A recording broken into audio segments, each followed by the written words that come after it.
अर्ज क्यों इस्माइल पैजी जान दी दुस बाबा। अर्ज क्यों इस्माइल पैजी जान दी दुस बाबा। कोह भले कोह कौन बेफरमान थी दुस बाबा। कोह भले कोह कौन बेफरमान थी दुस बाबा। सिर वहाना कान भली वधो पहरा पहजे मुख पटी बधो।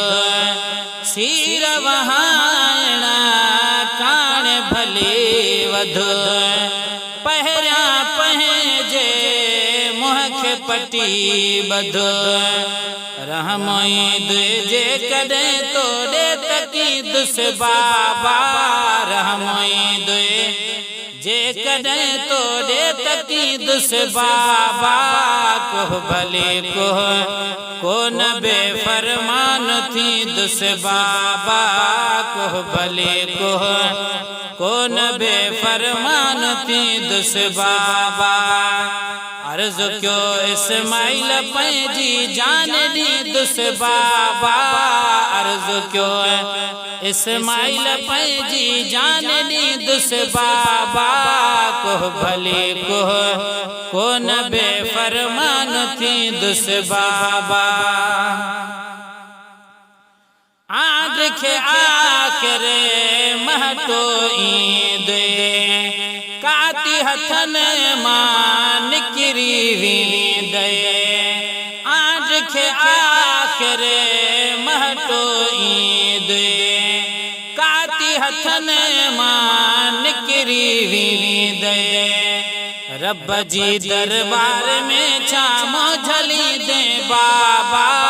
रब जी दरबार में छामो झली दे बाबा। कोह भले कोह कौन बेफरमान थी दुस बाबा।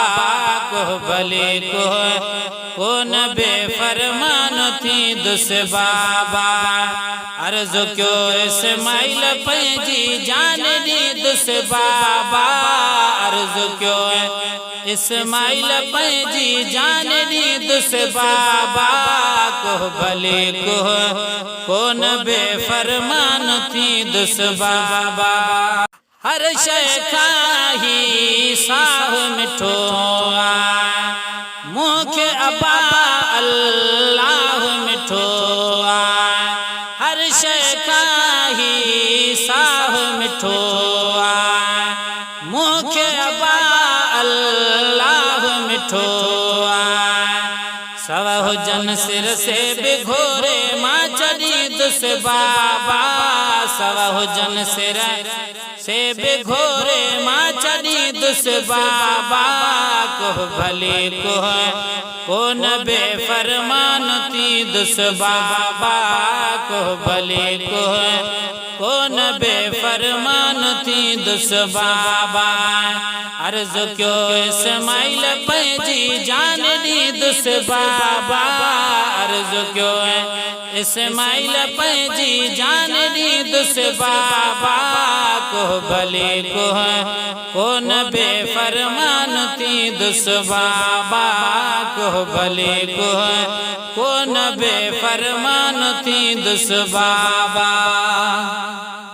वसई बिलीस बे करण वने प्यो जी जल जाकन भरण वने प्यो। वसई बिलीस बे करण वने प्यो जी जल जाकन भरण वने प्यो। मोटंदो मायूस थी मोटंदो मायूस थी कुछ हथ नहीं दुस बाबा। मोटंदो मायूस थी कुछ हथ नहीं दुस बाबा। कोह भले कोह कौन बेफरमान थी दुस बाबा। कोह भले कोह कौन बेफरमान थी दुस बाबा। अर्ज क्यों इस्माइल पंहिंजी जान दी दुस बाबा अर्ज क्यों इस्माइल पंहिंजी जान दी दुस बाबा को भले को न बेफरमान थी दुस बाबा को भले को न बेफरमान थी दुस बाबा पक्का सायणे पाण पलींदी कुर्बानियां खा कान झलींदी पक्का सायणे पाण पलींदी कुर्बानियां खा कान झलींदी वीह भेराहू भुलाइण जो बवी दुस बाबा वीह भेरा भुलाइण जो बवी दुस बाबा को भले को न बेफरमान थी दुस बाबा को भले को न बेफरमान थी दुस बाबा अर्ज क्यों इस्माइल पंहिंजी जान दी दुस बाबा अर्ज क्यों इस्माइल पंहिंजी जान दी दुस बाबा को भले को न बेफरमान थी दुस बाबा को भले को न बेफरमान थी दुस बाबा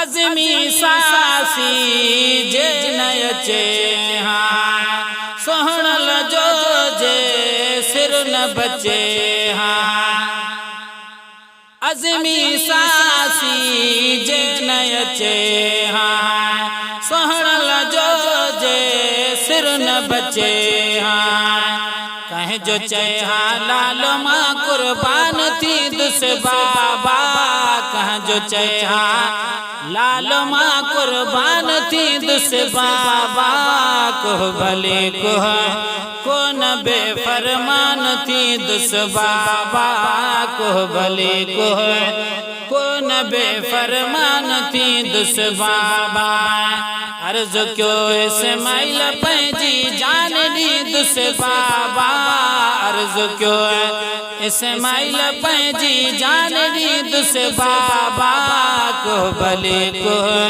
को न बेफरमान थी दुस बाबा